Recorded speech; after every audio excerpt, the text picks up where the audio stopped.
Hello everybody. Psych 380 and we are on week number 6. Alright, so let's see how everyone is doing.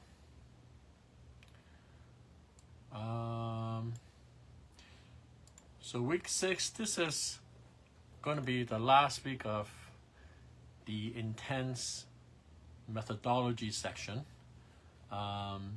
Last few weeks, I think started on week 3, week 4, hypothesis testing, and last week we were doing 2 samples, and this week we're going to wrap up with our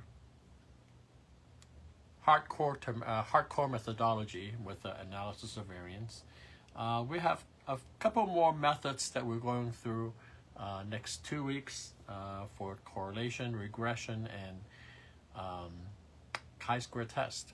But those are a little bit less intense, more simple, and I would say they're a little bit more easier to digest.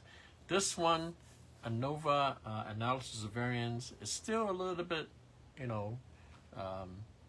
intensive and complicated, more complicated somewhat, but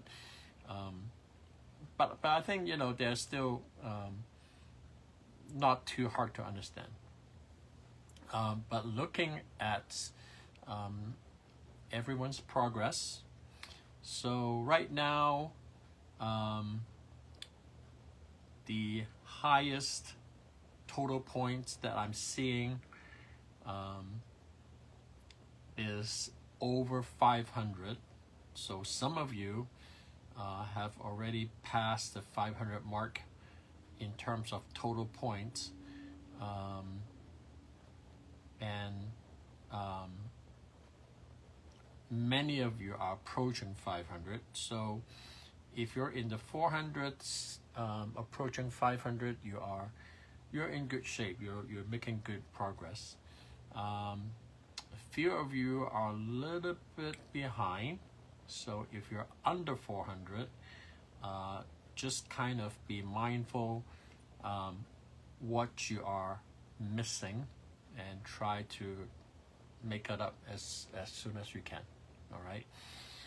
So if you're under 400 points, these are most likely the things that you don't have, all right, or you haven't not turned in. Let me see here. I'm just looking at a few people who don't have 400 points. The other thing is, don't look at the letter grade. Doesn't matter what kind of grade you're having, okay? If you're getting a C, but you have over 400 points, you're still in good shape, all right? But if you're under 400 points and you're looking at a B or an A, that doesn't mean much, because you're showing a deficit in terms of points, and that is going to eventually catch up. All right. So if you're under 400 points, check first participation. It is likely that you did not get all the participation points. All right. I'm seeing a few people under 400 points, and their participation, you did not get 20 out of 20, and those points are easily made up. Just go back and post. All right, go back and post, and you can make up those points quickly. All right. Next, you probably have not turned in project 1. All right, project 1, it is not a difficult assignment. You should do it, okay? Plus, I posted a ton of instructional materials, how to do every problem, what your options are. You can use the computer if you want to, but you can also do it by hand if you want to. These are not difficult problems, all right? These are things you probably have learned in high school, okay? Mean, median, mode, hopefully that's not the first time you've seen those. All right, frequency table and graphs, those are not difficult topics. All right, so that 75-point assignment can be easily made up. All right, and I have people who got 75 out of 75 simply by following my instructions. All right, so 75 points up for grabs. Okay, you can quickly make up some distance if you turn that in. I also see some of you have not turned in your homework. All right, I have a couple of people who are behind on their homework. Okay, well, I know the problem set kind of, put people in a bind because, maybe they are not easy to do, but the mastery training, okay, that is a 5-point exercise that is good for 30 points on your homework. That can be done quickly. All right, even though you have to come back and finish it on the second day, but still, you're not going to be stuck on it, for a long time. All right, mastery training in every chapter, they're good for half of your homework points. Okay, we're on week 6. Okay, so if you haven't turned in homework for week 2, you really need to make that up quickly. All right. I mean, these assignments from week 2, week 3, I'm seeing people who haven't turned in homework for week 3. All right. What are you waiting for? Okay. You can at least get a portion of the points done. Okay. Just by doing mastery training, just by posting on discussion, and project 1, project 2, these are easy assignments. The class goes by quick. Okay, it's an 8-week class. We're on week 6. Okay, even though you guys are going to get a 1 extra week grace period, but I'm saying time is running out. Okay, the objective for this class is to score as many points as quickly as you can before the time runs out, and time is running out. Some of you are sitting on points that you are on assignments that you haven't done. I don't know what you're waiting for. All right, so you really need to get moving. Otherwise, I'm going to see a few people who are not going to pass. All right, so after today, April 12th is going to come less than a month away. Okay, about 3 weeks. All right, time to get it done. Okay, I don't know what some of you are waiting for, but every single one of you, please take a look at your grade book. If there's anything you have not turned in, please turn it in. Okay, there are easy points all over the place. Okay, participation, mastery training, project 1, project 2. These are points that not only you should not give up, but these are points that you should maximize. Okay, you do it right, you get full credit on these, and it will give you a good chance of getting not just passing, but a good grade. I have a lot of people who come in thinking that they can't do math, and they walk out with an A. All right, those are the people who are taking advantage of everything I give them. Okay, they don't sit on anything, and they're on top of it. And right now they're past 500 points. Okay, they're on their way to not only passing, but come out with a really good grade.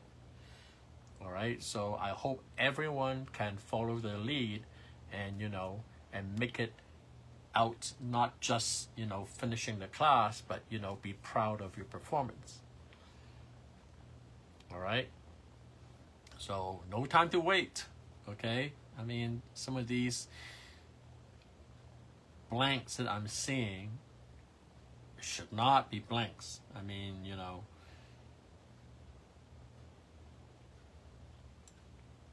I see a handful of people have not done project 2 yet. It's 50 easy points. Pretty much if you turn it in, and if it doesn't look too crazy, you get 50 out of 50. All right? Don't sit on it. All right. So, week 6. What are we doing this week? Well, so last 2 weeks, we went from a 1 sample hypothesis testing to a 2 sample test, okay, z-test or t-test. And then the next question or the next logical step would be, well, what if we have to test more than 2 samples at the same time? That could happen. All right, so today we are introducing analysis of variance, or this week I should say, this week we are introducing analysis of variance. It is a method that allows you to test 3 or more samples. Okay, well, 3 to how many? Well, actually, I'm not sure if there's a limit, although, you know, in the practical sense, I mean, I don't see that you guys would compare 1,000 samples at the same time, but you know, even if you have 2 dozen, I think, you know, the process will work. Okay, so the key to understanding analysis of variance, okay, is the fact that you have several samples that you really want to see if they are the same or not. Okay, so here's an example. So let's say that, you know, I'm in manufacturing. I have a factory. Factory makes, I don't know, widgets. Okay, and let's just say that my widgets are so popular that I'm getting so many orders of it, and now I'm considering expanding because my factory can no longer handle that many orders. So I'm going to build 3 more factories, okay, making widgets. So now I have 4 factories, okay, all running the same process, making widgets, filling up orders. So after a while, I think to myself, well, I'm wondering if all 4 of my factories are producing the same. Okay, so I need to compare my 4 factories at the same time. And so what do? I'm going to run an analysis of variance, okay, to test my 4 factories.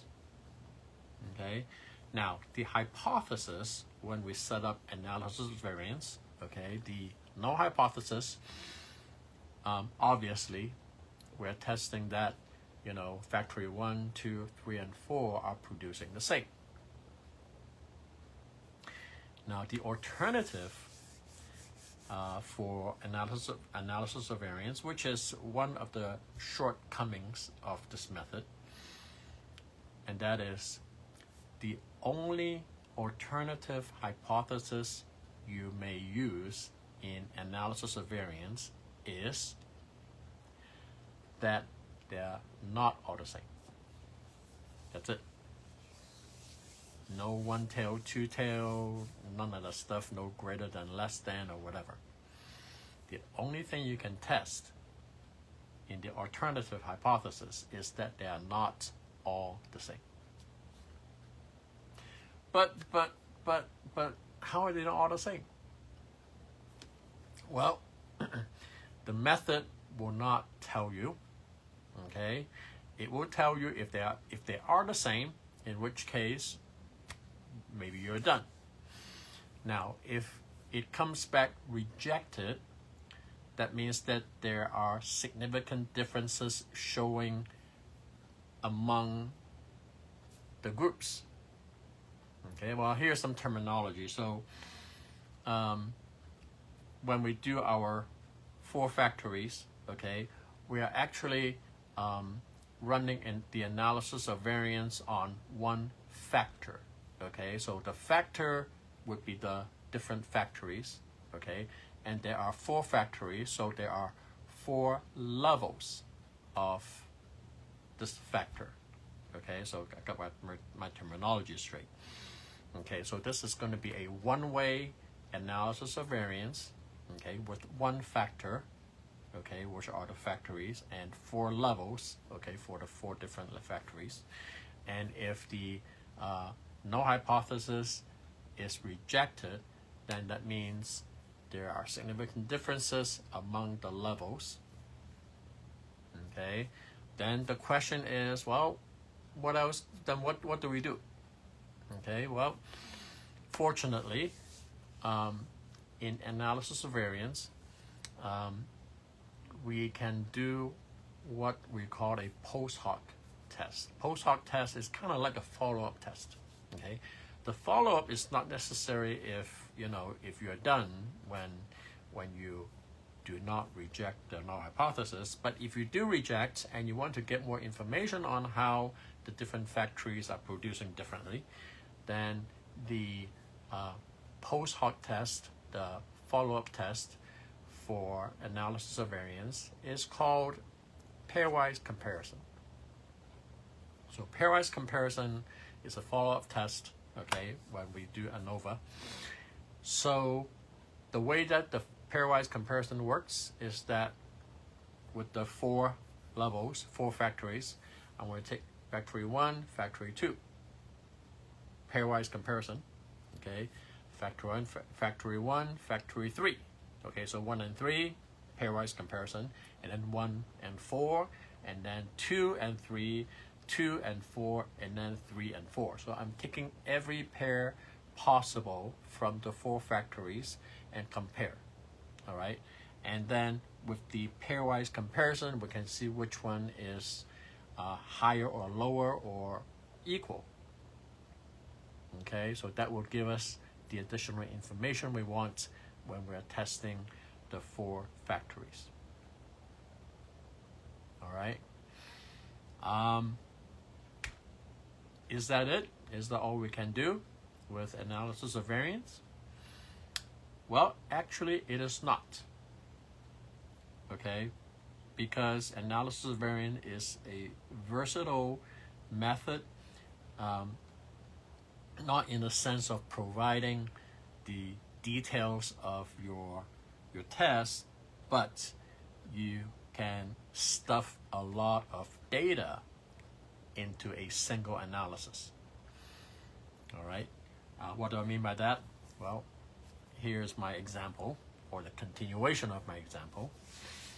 So let's say that I have my 4 factories going, okay, and I'm still getting a lot of orders, okay, and I'm not able to fill them.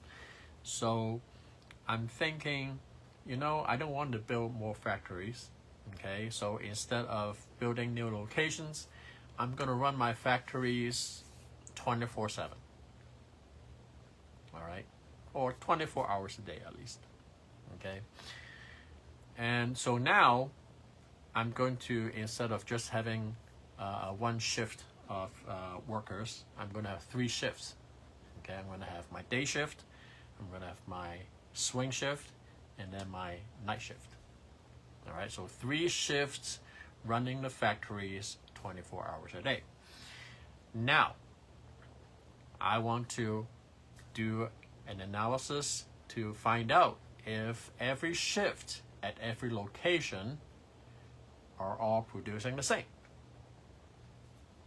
So what I can do, okay, I don't have to do a second analysis. I can stuff all the data into a single analysis, which is kind of crazy, but it's great. So I'm going to have 2 factors now. The first factor are my locations. My second factor are the shifts. Okay, now my second factor has 3 levels: day shift, swing shift, night shift, on top of my first factor, which has 4 levels, the 4 locations. Okay, so 4 levels for the first one, 3 levels for the second one. So what I'm running now is called a two-way analysis of variance. Okay, and the two-way ANOVA, okay, would give us the same result. Okay, if the null hypothesis is not rejected, then every shift in every location are producing the same.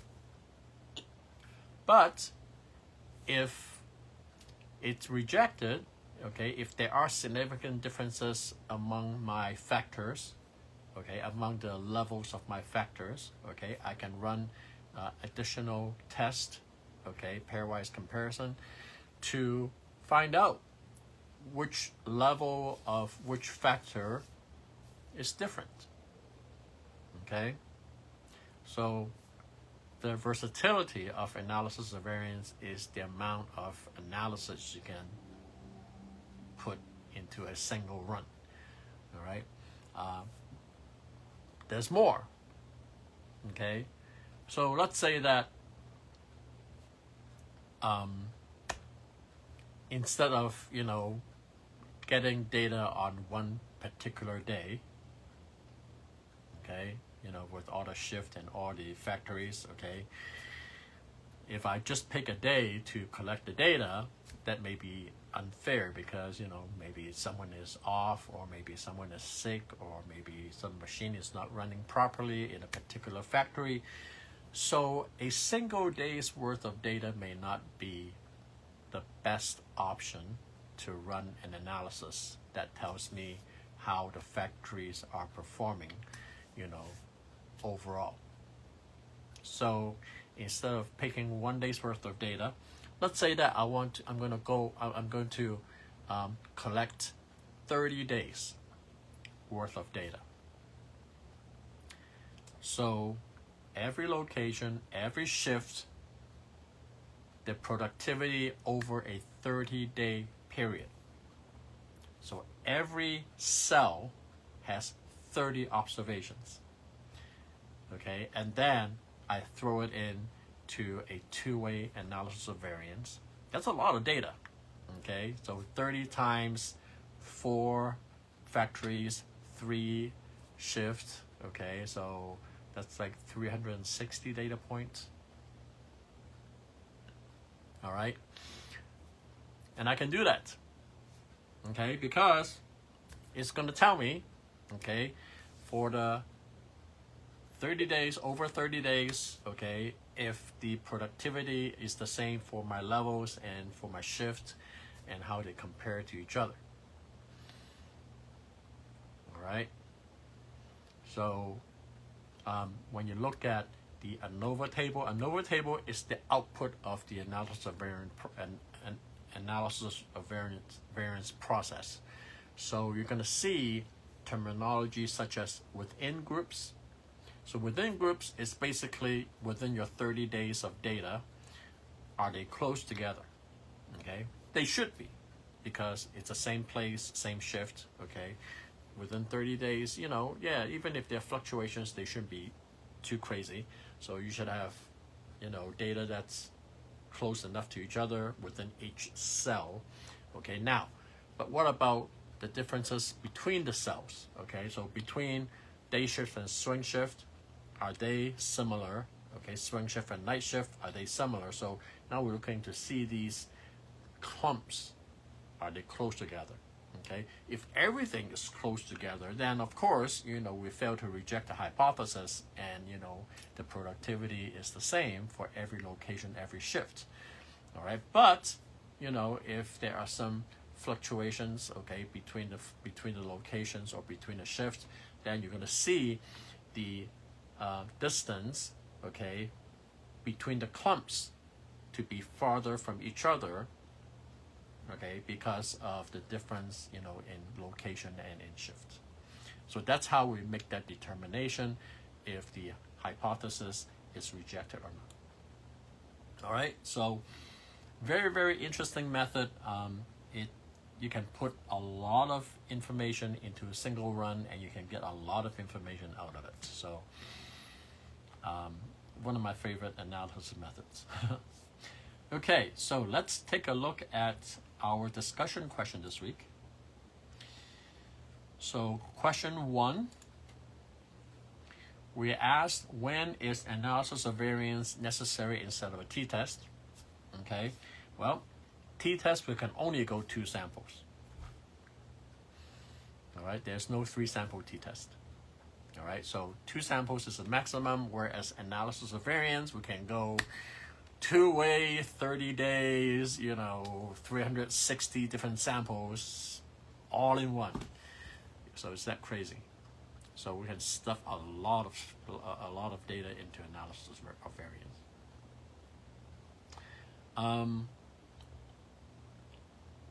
By the way, I kind of mentioned this in a couple of my comments. Okay, if you do try to run a 2-sample analysis of variance, you'll get the same result as a 2-sample t-test. All right, so just a little interesting factoid for analysis of variance. Let's look at question 2. So when is a post hoc test, or what is a post hoc test, and why is it necessary when your hypothesis is rejected in an analysis of variance? Well, that's because when they're rejected, then that means not all the levels are the same in a factor, okay, and we want to find out more about the differences. So we run a post hoc test, pairwise comparison, and see how they're different from each other. Okay. Also, one thing I haven't mentioned is that there are several pairwise comparison methods. Okay, so different methods calculated slightly differently, but they all kind of give you the information that you need. All right, so all right, I think that's it. So just looking ahead, week 7, next week, we're going to be going over correlation and regression. And then week 8, we're doing chi-square test, which is our only non-parametric method. And those are easier, fewer moving pieces, more straightforward methods that hopefully I think will be a little bit easier. So a couple of things as we approach the end of the class. So first of all, I mentioned in passing that April 12th is the last day to turn in assignments. Okay, but I would not cut it that close. If you can start making up your points, I will start now. And then the other thing is for week 8, topic number 8. If you look at MindTap, there are assignments posted on MindTap for week 8, which is on chapter 15. But if you notice on Halo, on the gradebook, there's no homework 8. So what's going on with that? And I will mention this again as we get closer. Week 8 homework is going to be 35 points of extra credit. Okay, and the way that extra credit works in this class, there's not a column to put in your extra credit points. And what I do is I take whatever points that you have earned out of the 35 points possible, and I use it to supplement any assignments where you did not get full points. All right, so if you miss 10 points from the midterm exam, okay, and if you have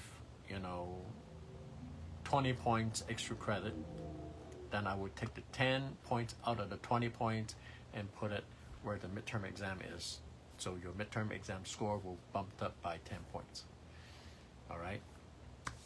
So I will use the extra credit points to supplement any assignments where you did not get full credit until the points are used up, or until you have an A where I cannot possibly fit more points into the assignments. All right, so that's coming up. All right, so that's all I got for tonight. Enjoy the rest of your week. I'll be back. We'll talk again on week 7. All right, so have a good night.